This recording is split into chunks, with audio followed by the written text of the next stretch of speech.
Aleluia. Abra lá no livro de 2 Coríntios. Aleluia, Deus. Glórias a ti, Senhor. És bem-vindo neste lugar. Espírito Santo, és bem-vindo neste lugar. 2 Coríntios, capítulo 12. Aleluia. Santo é o teu nome, Senhor. Digno de honra, Senhor. Digno de glória. Digno de adoração. Santo, santo, santo. Aleluia. Amém?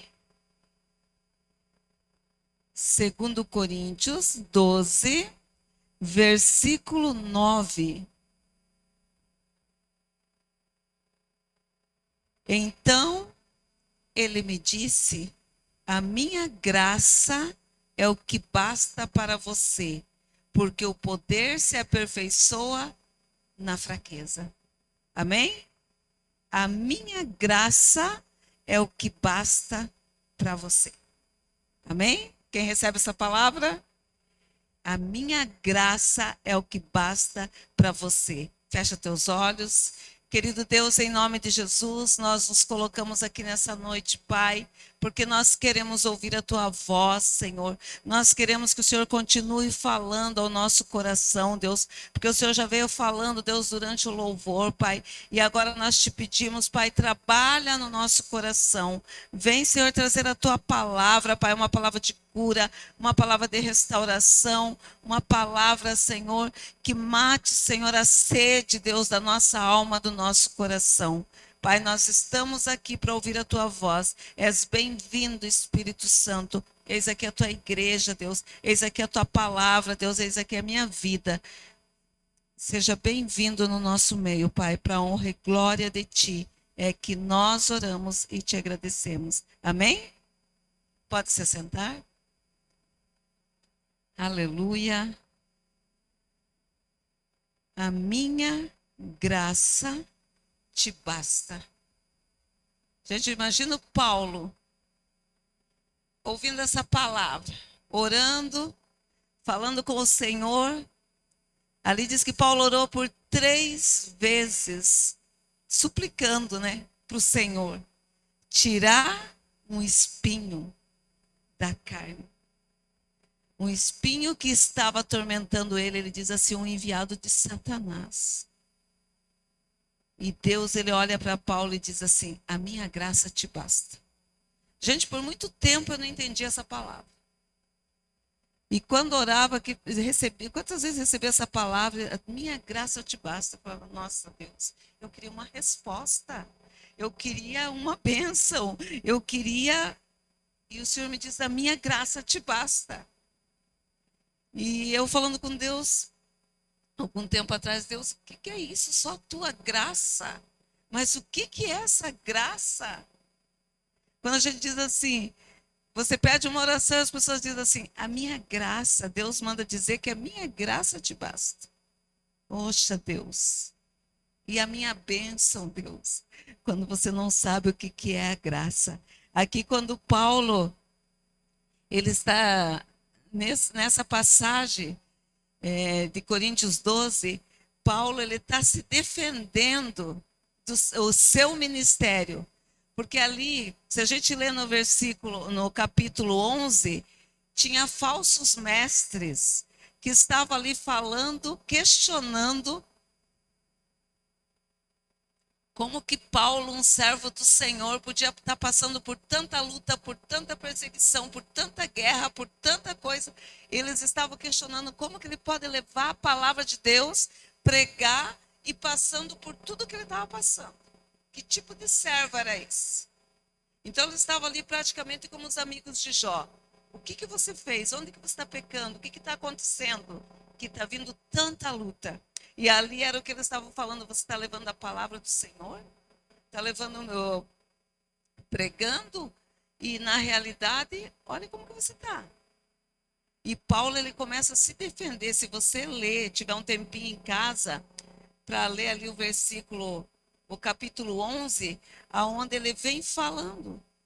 né, contando como que eram as lutas dele, o que ele tinha passado, os açoites que ele tinha passado, e ele diz assim, e se tenho, lá no 29, ele diz assim, lá no 11, 29, quem enfraquece, que eu também não enfraqueça? E quem se escandaliza, que eu não fique indignado? E se tenho que me gloriar, vou me gloriar no que diz respeito à minha fraqueza. Então, Paulo, eles estão ali questionando, né, achando que como que você é um apóstolo de Jesus? Como que você é um discípulo e passa por tudo isso? Por causa das lutas que ele enfrentava, por causa das perseguições, das fraquezas, dos sofrimentos, das prisões. E ele diz: quem que não enfraquece? Quem que não fica indignado? Né? Então ele começa ali, ele começa a falar: eu sofri muitos açoites. Eu sofri muitos açoites, eu sofri prisões, eu fui perseguido. E ele começa a falar o que ele passou. Eu fui apedrejado, eu passei por naufrágio. E Paulo começa a listar o que ele enfrentou. E sem lamentar. Se a gente olhar a vida do apóstolo Paulo, né, como que o sofrimento que ele passou, e em momento nenhum ele deixou de servir o Senhor.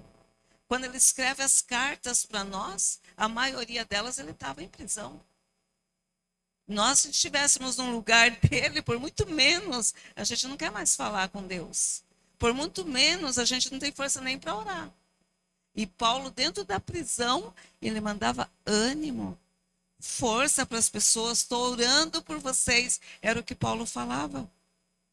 E ali ele começa a se defender. E daí ele diz assim: se eu for me gloriar, eu vou me gloriar das minhas fraquezas. Mas quando começa aqui no capítulo 2, ele diz assim: se é necessário que eu me glorie ainda, que não seja conveniente, vou falar a respeito das visões e revelações do Senhor. Se ele quisesse falar, se ele quisesse se gloriar, ele tinha do que se gloriar. Então ele diz assim: conheço um homem em Cristo que há 14 anos foi arrebatado até o terceiro céu. Se foi no corpo ou fora do corpo, não sei. Deus sabe. E sei que esse homem, se no corpo ou sem o corpo, não sei, Deus o sabe, foi arrebatado ao paraíso e ouviu palavras indizíveis que homem nenhum tem permissão para repetir. Ele está dizendo assim, ele não falou que era ele. Ele falou assim, não sei se foi no corpo, se foi em espírito, mas teve um homem que foi até o terceiro céu. Olha o que Paulo tinha passado. Ele contando isso foi o quê? Há 14 anos atrás. E Paulo, ele não estava contando o que ele viu. Ele não estava contando o que ele diz. Eu não posso nem falar do que eu vi no terceiro céu. Mas ele não se dirige a ele. Ele fala como se fosse uma terceira pessoa. Houve um homem que chegou até o céu, até o terceiro céu. Então ele diz assim: se eu fosse me gloriar, ia me gloriar das visões que eu tive. Mas ele está ali quando se vocês chegam em casa, leia, quando ele fala no 11, ele está falando por tudo que ele passou, das aflições. Mas aqui quando ele começa a falar, e ele diz: foi arrebatado ao paraíso, ouviu palavras indizíveis que ele não pode falar, que homem nenhum tem permissão para repetir. Desse eu me gloriarei, não porém de mim mesmo, a não ser nas minhas fraquezas. Então ele não estava contando para que as pessoas olhassem para ele e falassem: nossa, esse é o cara, esse esteve lá no céu, esse falou com o próprio Deus. Não, ele não queria ser visto assim. Ele não queria ter esse orgulho, essa arrogância. Então ele começa a falar como se fosse uma terceira pessoa. Ele diz assim: pois se eu vier a gloriar-me, não serei louco, porque estarei falando a verdade. Mas evito fazer isso para que ninguém se preocupe comigo mais do que vê em mim ou do que ouve de mim. Então ele diz assim: eu não seria louco de falar tudo que eu vi, tudo que está acontecendo, a minha intimidade com Deus, aquilo que Deus fala para mim, aquilo que Deus me mostra, para que as pessoas não achem que ele está se vangloriando. Né? Então ele começa a falar. E aqui Paulo, apesar de ter vivido algo extraordinário na presença de Deus, apesar de ter vivido algo extraordinário, ele não queria se vangloriar. Ele queria que eles conhecessem ele pelo homem que ele era. O que ele queria falar do evangelho, pregar o evangelho, não importa onde ele estivesse, não importava a circunstância, não importava o que ele estava passando. E daí ele diz assim, lá no versículo 7. E para que eu não fique orgulhoso, mesmo ele não se orgulhando, diz assim, e para que eu não ficasse orgulhoso com a grandeza das revelações do que ele tinha visto, foi-me posto um espinho na carne, um mensageiro de Satanás para me esbofetear, a fim de que eu não me exalte. Então, mesmo ele não se exaltando, mesmo ele tendo visto há tanto tempo atrás, ele não se exaltou e ele diz: e foi-me colocado um espinho na carne, um mensageiro de Satanás, para que eu não fique me engrandecendo. Amados, quanto mais nós conhecemos de Deus, eu creio que mais humildes nós temos que ser. Porque quanto mais eu conheço de Deus, mais eu vejo que eu não sei nada. Mais a gente vê o quanto nós estamos em falha, o quanto nós pecamos diante de Deus. Quanto mais nós nos aproximamos do trono, mais constrangido nós temos que ficar. Porque a gente conhece a grandeza de Deus e a nossa pequenez. E aqui ele diz assim: por 3 vezes eu pedi ao Senhor que afastasse de mim aquele espinho. Mas ele me disse: a minha graça te basta, porque o meu poder se aperfeiçoa na tua fraqueza. Oh, aleluia. Pense alguém. Paulo era uma pessoa que ele estava entregue na presença de Deus, que buscava intimidade com Deus, que trabalhava na obra, que fazia a obra de Deus com excelência, e mesmo assim, Deus permitiu que Paulo passasse por essa situação, que passasse, fosse atacado, né, por um espinho na carne. Aqui a Bíblia não diz o que espinho era esse. O que será que Paulo passava? Eu estava estudando e pensando, meu Deus, o que será que era esse espinho, né? Muita gente tenta falar que esse espinho era uma enfermidade, que esse espinho era porque ele perseguia cristãos, e quantas pessoas negaram Jesus, e agora ele é um ganhador de alma. Talvez ele lembrasse daquelas pessoas que negaram, que se perderam, porque ele perseguia. Mas ninguém sabe explicar ao certo o que era o espinho. Ninguém sabe o que era, se era espiritual, se era emocional, ninguém sabe. O que ele sabe é que tinha um espinho na carne com um propósito, que era para que ele não se gloriasse, era para que ele fosse dependente de Deus. Porque se ele tivesse visto tudo isso, fizesse toda essa obra que ele faz, e não tivesse nada, ele ia se achar o cara. Né? Então, se a gente olhar para nós, para nossa vida, a gente sempre tem alguma coisinha que às vezes faz a gente chorar, que às vezes faz a gente sofrer. A gente sempre tem alguma coisinha para que a gente possa chegar diante do Senhor e dizer: Deus, eu preciso de ajuda. Nem sempre está tudo 100%. E muitas vezes a gente fala assim: Deus, por que comigo? Eu estou te servindo, eu estou na tua presença. Imagina se Paulo falasse isso, gente. Nós não tínhamos as cartas aqui, que nós vemos ele falando dentro da prisão, animando as pessoas, buscando conhecimento, porque Paulo, ele pediu os livros, ele estava lá à beira da morte: traga meus livros. E às vezes a gente não tem coragem nem de ler a Bíblia, e diz que conhece Deus. Né? Então ele estava ali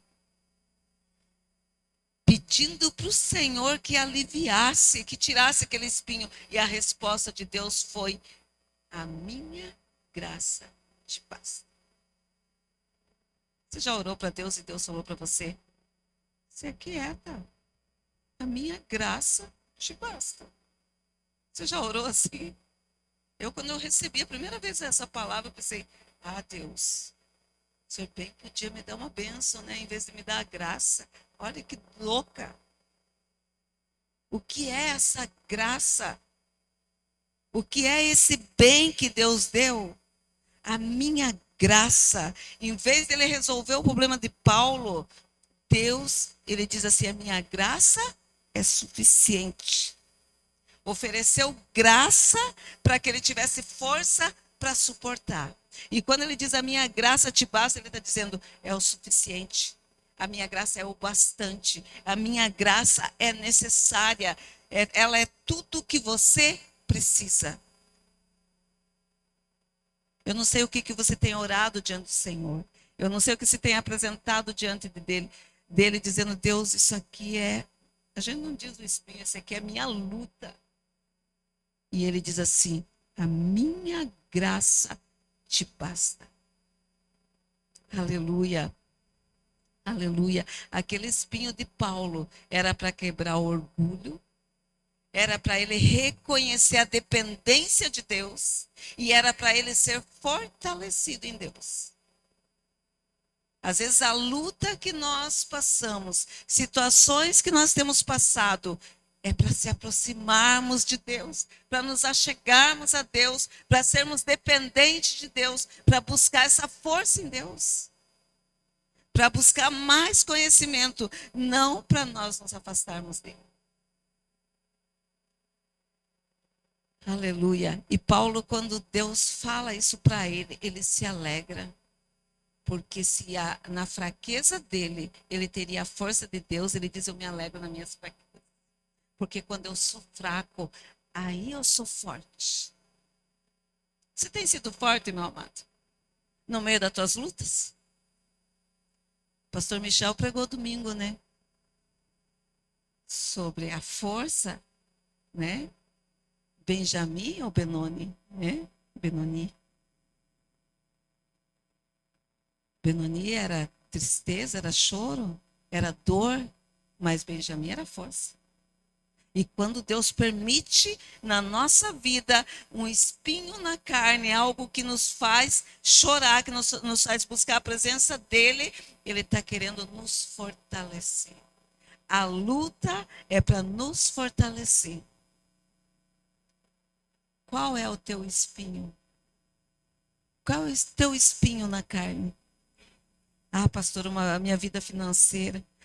Pastora, uma enfermidade. Meu casamento. Meu marido é meu espinho na carne. Minha esposa é meu espinho na carne. Que às vezes tem umas esposas doidas, que são espinho mesmo. E às vezes tem marido doido, que é espinho mesmo. E por que será que Deus permitiu isso na tua vida? Para que você busque intimidade com Ele. E não quer dizer que o espinho na carne significa punição de Deus, mas é um tratar de Deus em nós. É permissão dele para um propósito maior. Nos fortalecer no meio da luta. Aleluia. Amém?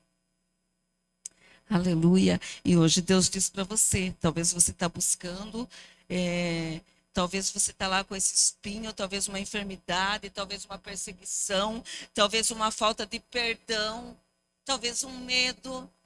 E ele diz, a minha graça te basta. Quem que recebe essa graça? Aleluia. A minha graça te basta. Por que o espinho? Para que serve o espinho? Para que serve a luta? Para gerar humildade em nós. Às vezes uma situação que a gente está passando para que nós sejamos humildes. Para que a gente reconheça que é só Deus para mudar aquela história. Que tem coisa que a gente faz com as nossas mãos e tem coisa que é só Deus que pode fazer. Então o espinho muitas vezes é para produzir dependência. É para nós sermos fortalecidos por Deus. É para ser manifesto o poder de Deus. Quando você busca, não tem saída. Deus, eu não sei o que vou fazer, mas você está buscando E o poder de Deus é manifestado através da tua vida. Você vai ser testemunho para pessoas, como nós tivemos aqui domingo, as meninas testemunhando.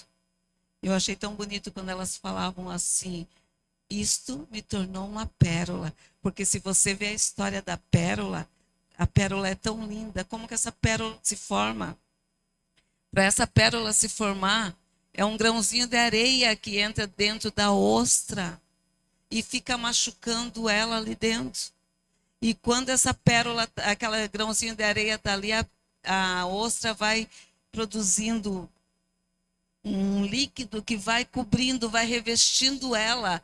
E para se proteger daquele grãozinho que está machucando ela, daquela areia que está machucando. E quando eles abrem, é aquela pérola linda. Ela se transformou numa pérola através da dor da ostra, formou uma pérola. Quando elas falavam, isso me transformou numa pérola. Né, Camila? Chorou, sofreu, mas fez daquilo uma pérola. E ela só vai se transformar numa pérola quando a gente reconhecer esse poder de Deus, a força de Deus, sem ficar murmurando, sem ficar reclamando, sem ficar chorando para os outros, mas buscando na presença de Deus. O espinho nos ensina a orar mais, confiar mais, buscar mais e obedecer mais. Aleluia. Aleluia. Talvez o espinho seja algo que você tem pedido para Deus e não tenha acontecido. Tem gente que está orando aí há tanto tempo, pedindo coisas para Deus e não tem acontecido. Talvez esse seja o teu espinho. Apresenta diante de Deus. Peça mais graça. Peça mais força. Peça mais intimidade. Por que que Deus ainda não permitiu? Porque você está num processo.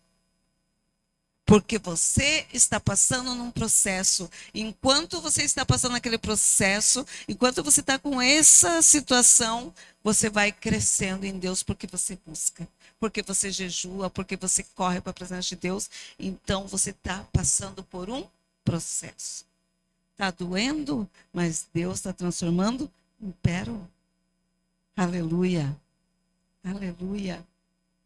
Ele está agindo neste processo para te fortalecer. Porque se nós pedirmos e Deus imediatamente fazer, gente, nós não temos por que buscar. Porque nós somos egoístas. Se tiver tudo bem, a nossa busca é pequena. Mas se as coisas não estiverem bem, a gente vai para essa presença. A gente busca, a gente chora, a gente clama até Deus responder.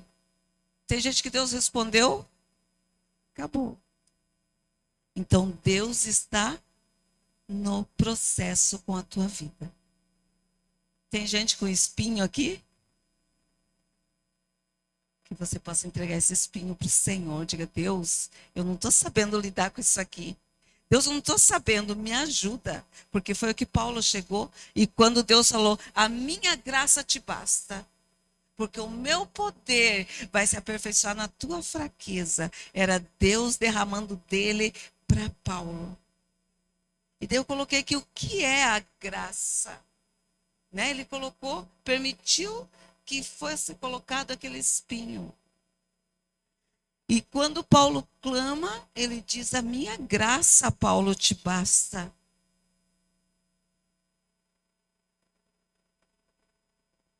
Graça, amados, é um favor imerecido. Nós não merecemos o favor de Deus, mas Ele nos dá. Não é por sermos bons, nem por sermos perfeitos. A graça não vem porque eu trabalho na casa de Deus e faço de tudo e corro para lá e corro para cá e estou na presença de Deus e por isso eu recebo de Deus. Porque Paulo corria para lá e para cá. Talvez você pense, nossa, eu tenho que trabalhar como Paulo.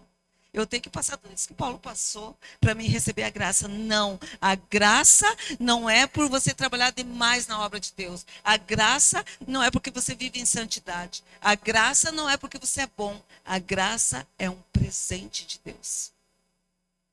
A graça é a presença de Deus em nós. É o presente de Deus. Lá em Efésios 2, quem está lá no Efésios 2, do 8 ao 9. Graça é presente. Pois pela graça sois salvos por meio da fé. E isso não é de vós mesmos. Isso é dom de Deus. Nós não precisamos fazer nada para conquistar essa graça. Deus, ele já nos deu de presente. Em Romanos 5:8.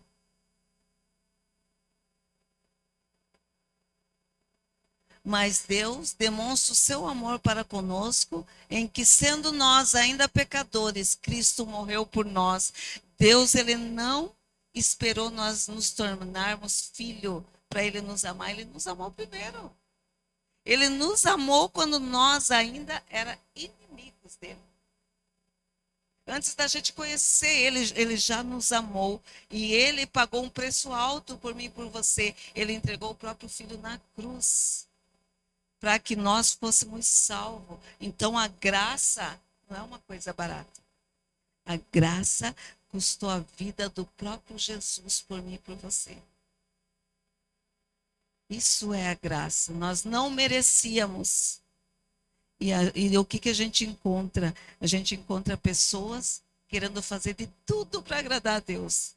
Agora eu vou começar a jejuar para me agradar a Deus, para Deus me dar aquela bênção. Porque agora eu vou começar a fazer uma campanha para me agradar a Deus, para Deus me dar aquela bênção. Deus, o que eu preciso fazer para que o Senhor me dê a bênção? Nada. Não tem como você comprar Deus. Ele quer te dar de presente. Ele não quer te dar pelo teu esforço. Ele quer te dar de presente. Porque graça é dom de Deus.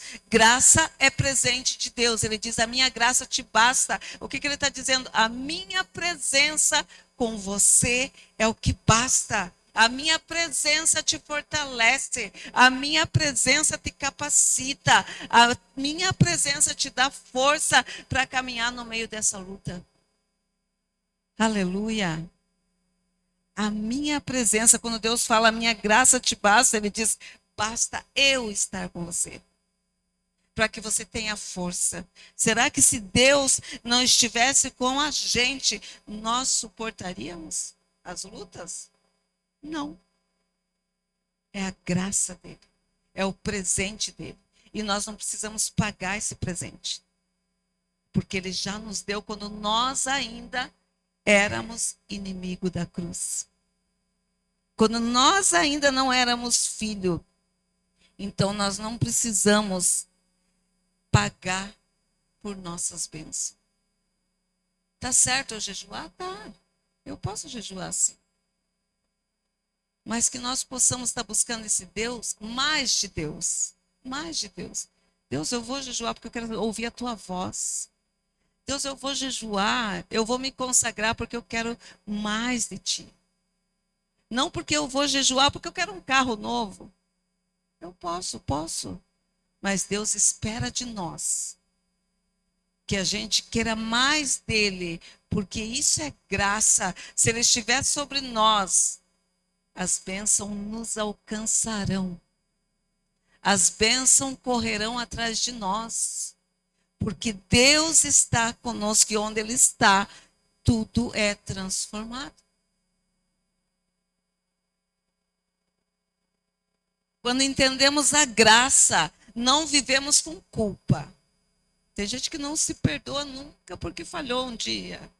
Porque pecou, ele não se perdoa. Ele é cheio de culpa. Ai, será que Deus me perdoou? Graça, ele já se entregou por você naquela cruz do Calvário. Ele já perdoou. A palavra diz que ele cravou na cruz a cédula contrária a nós.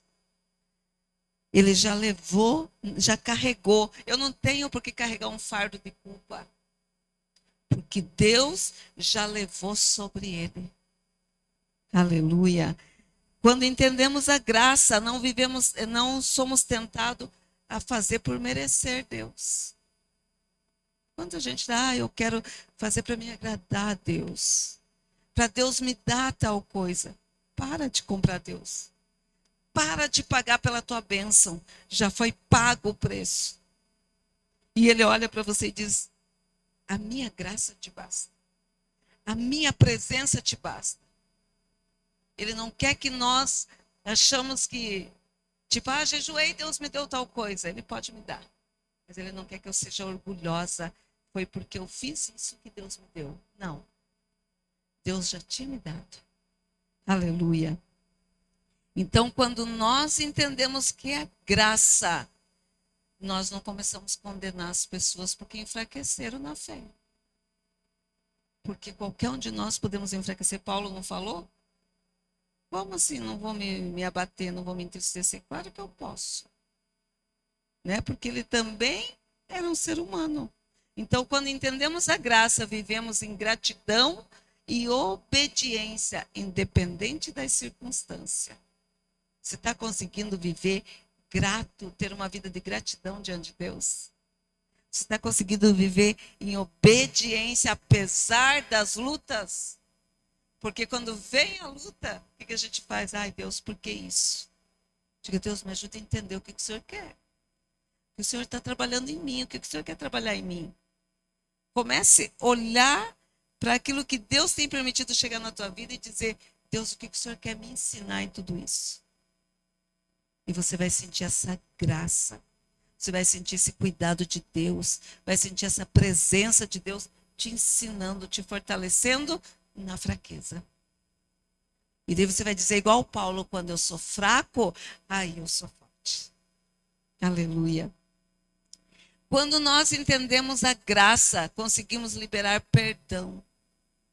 Sabe quando você diz: eu não consigo perdoar. Opa! Então você não está entendendo essa graça. Aquele que te amou primeiro te perdoou. Então nós temos que liberar perdão. Somos capazes de adorar em meio à luta quando nós entendemos a graça.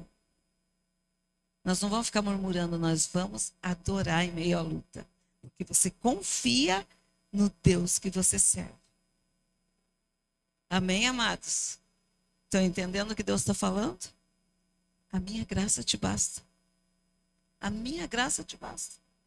Talvez você está questionando Deus pela luta e Ele está dizendo: a minha graça te basta. A minha presença com você te basta. É no meio da luta que você corre para a presença de Deus. Nós não precisamos viver para conquistar o amor de Deus. Porque nós já fomos alcançados por Ele. Ele nos amou tanto que Jesus foi a paga de tudo aquilo que nós fizemos de errado. Do nosso pecado, quando Ele cravou naquela cruz, ali nós fomos perdoados. Aleluia, ali nós somos perdoados. Um dia eu fui visitar uma pessoa e ela estava chorando muito, e ela dizendo que todo mundo ficava acusando ela, apontando ela pelos erros dela e chorando. E eu lembro que eu falei para ela assim: se perdoa, mulher. Se perdoa, porque Deus já te perdoou. Até quando você vai carregar o fardo que o teu Deus já levou? Daí ela caiu no choro. E ela entendeu que ela pediu perdão para Deus porque ela não estava se perdoando. E quando ela entendeu isso, ela se sentiu liberta, porque ela estava sendo acusada pelo inimigo. Então ela se sentia impura, ela se sentia suja diante das pessoas. Mas o Senhor já tinha liberado aquele perdão. Ela não se perdoava, porque às vezes é a gente que fica se acusando de coisas erradas. Errou. Fala com o teu Deus. Fala com o teu Deus. Porque Ele é fiel e justo para perdoar todo aquele que se chegar a Ele. Aleluia. Então Ele diz para mim e para você: a minha graça é o que te basta. Eu quero que você se coloque em pé.